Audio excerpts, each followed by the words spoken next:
If you are looking for Pistons talk, first hour, start to finish, Odyssey.com rewind. Unfortunately, we got to do this JMO stuff. So I want to do this a couple different ways. Obviously, want Rico's take on this. Wasn't here yesterday. But then there's new stuff today, or is there? I don't know. Are you okay? All right. I was worried we were losing you there. I don't speak internet person stuff. But here we go. I want to just read this excerpt. It is kind of all-inclusive, and then really it's up to you guys. You know my stance on this. I don't see a way that you trade Jameson Williams and you're better this year. I am all in to win a Super Bowl. I cannot possibly find a way to lose Ben Johnson and J-Mo in the same offseason and then sell my fans we're trying to win a Super Bowl. However, reportedly, CBS Sports, who has amended the headline, it started out with J-Mo unfollowing the Lions. One problem. He may not have ever followed them in the first place. Do what you want with it. Reportedly a belief in NFL circles the Lions could trade J-Mo, former first-round pick who's entering the final year of his rookie deal, CBS writes.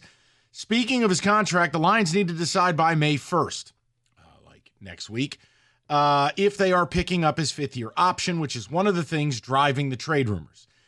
Williams has also posted, this is today, this is right before the show, stay sucker free on social media. A possible sign something's going on between him and the Lions.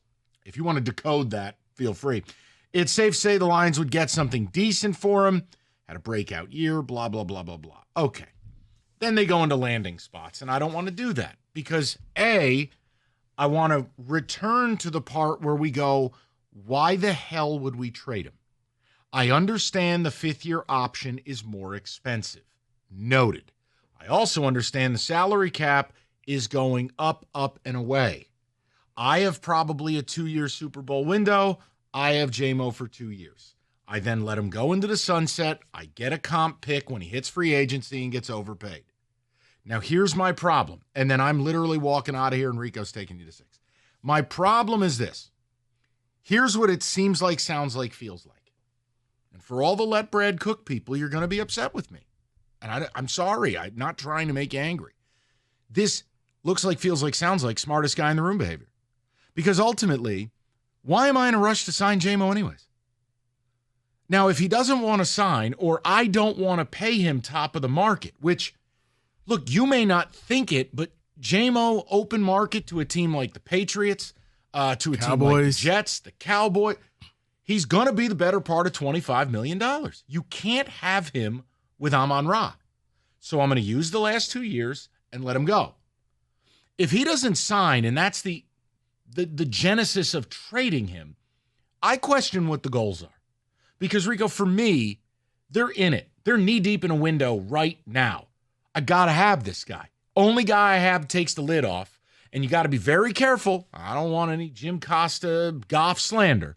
You better be careful trading your quarterback's toys because his margin is not – he is not Mahomes or Burrow and can play without these guys. So that's where I stand. I want to know where people are. What do you make of the social media thing? I know we've seen Deebo Samuel do it, and he got out of town. We saw A.J. Brown do it, and he got out of town. This is what receivers do. I can't speak to it. I don't speak internet. What do you make of the rumors? What do you make of today, Rico Beard? I think there's something there. I think there is some smoke, Mike, because whenever receivers do that, it means that negotiations have broken down. And I don't know if it's them. I don't know if it's their agent. I don't know if it's their family telling them, well, here's a way you could stick it to the team without really sticking it to the team and apply pressure and get the people to back you and the people to demand that they keep you and they pay you. But normally when you see this, there's something going on. Now, a lot of times it'll be a 180 reverse turn and, hey, I love this city and okay, I can't wait to be here, #grit. But this means to me something's going on. There are just too many rumors floating out there about specifically just him. Not Brian Branch, not anybody else. It's just J-Mo, which leads me to think they're either fielding phone calls or they're putting out feelers saying, hey, if we were to offer him, hypothetically speaking, what would you ask for back? It's gotten back to him, and I think he's upset. Should they do it? No, not if you're trying to win it all right now. But I do think the Lions may be looking at other teams and saying, we don't want what happened in Cincinnati to happen here. I don't know if J-Mo will take the deal that we offer him, or is he going to say, I want to break the bank and I want to be like the Cincinnati receivers and I want to get a ton of money and I want all the balls thrown to me.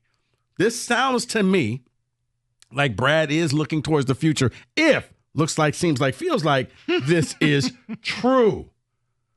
It does feel like the Lions are looking at the future saying, I don't think we'll be able to re-sign him. So if that's the case, let's see what we can do. Let's see how much value he has. And if the value is not that great, we keep him. Time out. Well, but why is that?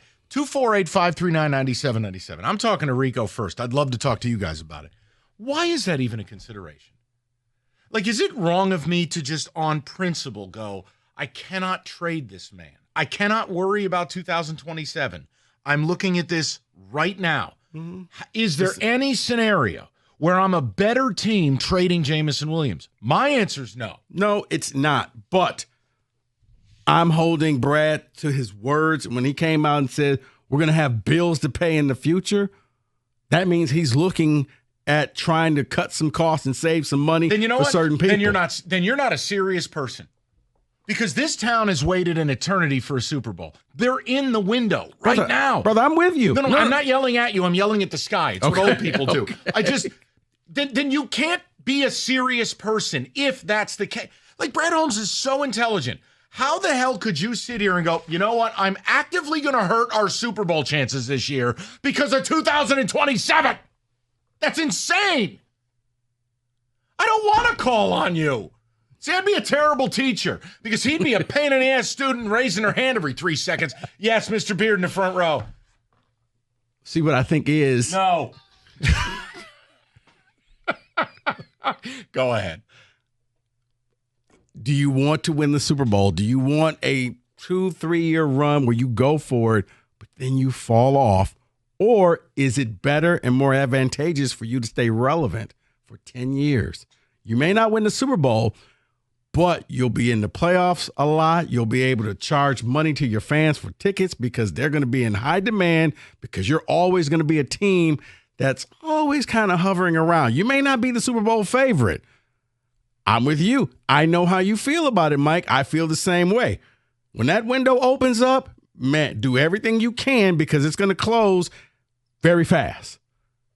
But when I heard that Brad Holmes press conference, the biggest thing I took away was they're looking towards the future. When he was like, we're going to have bills to pay, or I'm paraphrasing, but he was more worried about the future than right now. And I'm not saying you got to go full F them picks, but you know what? I don't care.